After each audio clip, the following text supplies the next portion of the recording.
Tolong melalui Pak Bambang Pacul, Pak, tolong Pak, undang-undang perampasan aset tolong didukung, Pak. Republik di sini ini gampang Pak Senayani. Lobbynya jangan di sini Pak. Ini Korea ini semua menurut bosnya masing-masing. Di sini boleh ngomong kalah Pak. Bambang Pacul ditelepon, Ibu Pacul berhenti, siap.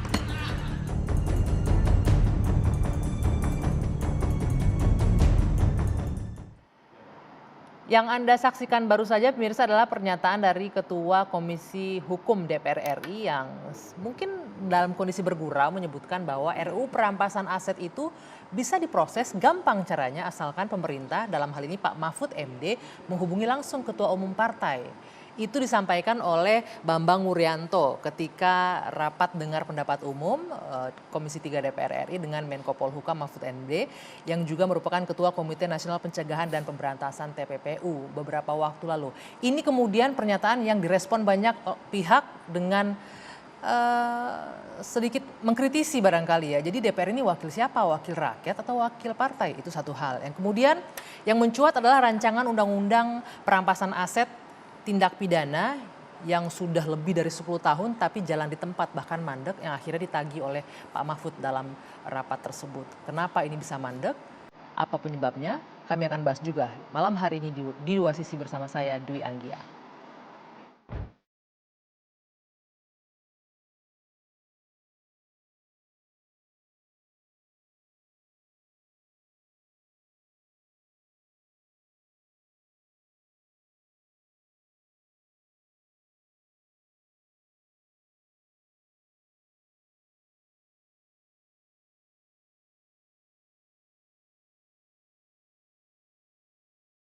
Tolong melalui Pak Bambang Pacul, Pak, tolong Pak, undang-undang perampasan aset tolong didukung, Pak. Biar kami bisa ngambil begini-begini nih, Pak. Tolong juga pembatasan belanja uang kartal didukung, Pak. Republik di sini ini gampang Pak Senayani. Lobbynya jangan di sini Pak. Ini Korea ini semua menurut bosnya masing-masing. Di sini boleh ngomong kalah Pak. Bambang Pacul ditelepon, Ibu Pacul berhenti, siap. Ini laksanakan Pak. Loh, saya terang-terangan ini, gitu loh. Mungkin perampasan aset bisa, tapi harus bicara dengan para ketum partai.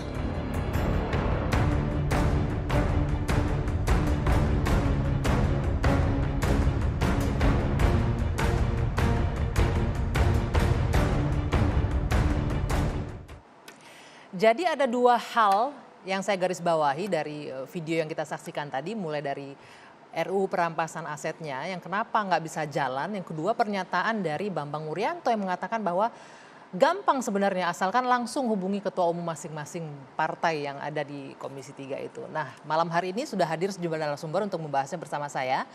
Ada Bung Margarito Kamis, pakar hukum tata negara. Selamat malam, boleh dipakai mic-nya Bung Margarito? Iya, selamat malam Bang Anggi, selamat malam semuanya. Di ujung sana ada Mas Ray Rangkuti, pengamat politik. Selamat malam. Selamat malam. Di sebelah kiri saya ada Bung Teddy Gusnadi, Wakil Ketua Umum Partai Garuda. Selamat malam. Ya, dan juga bergabung secara virtual nanti bersama kita Bung Zainal Arifin Mukhtar, peneliti anti korupsi Pukat UGM. Dan juga nanti sambil menunggu, ini rekan separtainya dari Pak Bambang Wuryanto nih, Johan Budi dari PDI Perjuangan. Saya ingin minta respon dulu deh dari yang ada di sini. Ada Mas Ray Rangkuti, ada Bang Margarito. Bang Margarito dulu deh. Mendengar pernyataan tadi dari Pak Bambang Pacul ya. Iya. Ini Korea ini semua nurut sama ketua umum. Jadi RUU perampasan aset atau aset recovery sebenarnya gampang kalau lobbynya langsung ke ketua umum partai. Apa yang Anda baca dari situ? Suka atau tidak suka, apa yang dibilang oleh Pak Bambang itulah realitas yang sebenarnya dari tatanan pembentukan undang-undang kita, tatanan ketatanegaraan kita atau tampilan praktis ketatanegaraan kita dalam hal pembentukan undang, itulah yang dinyatakan secara gamblang, secara ofisial oleh Pak Bambang. Kita tidak bisa tidak mengesampingkan kenyataan itu. Memang begitu itu. Kenyataannya bahwa memang kepentingan partai lah yang paling utama. Memang iya. Wah, kasihan rakyat kalau memang gitu ya. Iya. Memang iya kasihan rakyat? Memang iya. Oke. Jadi memang apa iya. yang kita bisa lakukan dengan keterwakilan kita di Senayan seperti apa itu? Ya? apa soal seperti ini kalau saya keluar sedikit ya, pernah diteliti oleh salah satu mantan jurnalis hebat dari Chili namanya Sapa Vergara itu.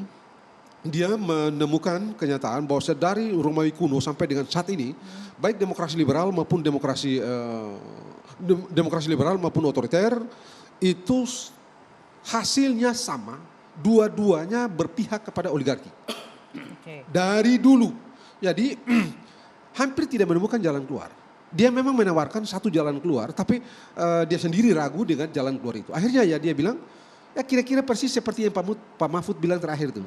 Oke, ya partai ini begini, partai politik kita ini ya begini ini, DPR kita begini ini, tapi ya sudah lebih baik ada daripada tidak ada sama sekali. Lebih baik DPR seperti itu Ya, daripada tidak ada sama sekali gitu. DPR. Memang itu. Anda tahu, Anda jangan berpikir bilang DPR yang hebat-hebat itu ya, kayak di Amerika Serikat itu. Anda tahu, kita ambil yang paling kecil gitu ya. Undang-undang tentang Bank Sentral Amerika Serikat itu dibikin tahun 1913 gitu ya. Sebelumnya itu Anda tahu nggak, undang-undang itu dirancang oleh para oligarki, dirancang di Jekyll Island ya, dan plotnya oleh siapa? Plotnya oleh anggota senat dari Republik namanya Nelson Aldrich. Karena itu undang-undang itu disebut dengan Nelson atau Aldrich Plan. Dan itu banyak sekali. Kita tidak pernah ada. Di DPR kita ini tidak pernah ada. Kita tidak pernah menemukan undang-undang yang dirancang oleh Anggi misalnya begitu ya. Dan undang-undang itu lalu dipakai nama Anggi sebagai undang-undang. Di Amerika Serikat misalnya, itu kita menemukan misalnya Sherman Act. Itu menunjuk pada anggota DPR dari yang bernama Sherman. Yang memprakarsai undang-undang itu. Undang-undang anti monopoli yang kelak melahirkan apa yang disebut dengan Interstate Commercial Commission. Kemudian Aldrich Plan yang melahirkan undang-undang DFED. Kemudian ada Clayton Act, undang-undang tarif perdagangan dan segala macam. Jadi nah memang begini ini, saya senang sekali Bambang itu menyatakan apa adanya karena itulah kenyataannya. Kejujurannya ya. Kejujurannya gitu. itu. Mas Rerangkuti, Itu hebat sekali. ini artinya apa nih kalau secara politik kita melihat ini kejujurannya Pak Bambang Pacul dihargai oleh Bang Margarito. Artinya saya sih agak sedikit apa ya, sedih, ironis gitu ya. Jadi seburuk itukah kondisi perwakilan kita di DPR mengikuti kepentingan partai ketimbang rakyat? Satu hari kita di MPR ada seseorang pejabat besar. Saya tidak usah sebut namanya karena nanti tidak enak itu. Tapi itu official. Saya bilang bla bla bla, dia bilang Margarito nggak begitu. Ini Republik, udah deh lu cari aja jadi ketua umum partai, itu beres kok. Udah Jadi kita fungsinya lihat. di ketua umum Itu partai. dia. Jadi yang mengendalikan negeri ini ketua umum partai. Nah, itu pejabat loh. Dan ya oke, saya nggak mau ngomong nama pejabat itu, Anda tahu semua. Eksekutif saja sudah menyerah. Pejabat, ya oke Mas Rerangkuti. Sebenarnya kalau kita runtut lagi ya sejak tahun 99 pasca reformasi, saya kira untuk anggota legislatif yang boleh disebut paling patuh pada ketua umum itu terjadi di era sekarang ini. Yaitu 2019-2024 gitu. Tahun 99 itu euforianya memang tinggi. Hampir setiap orang itu seperti merepresentasi dirinya sendiri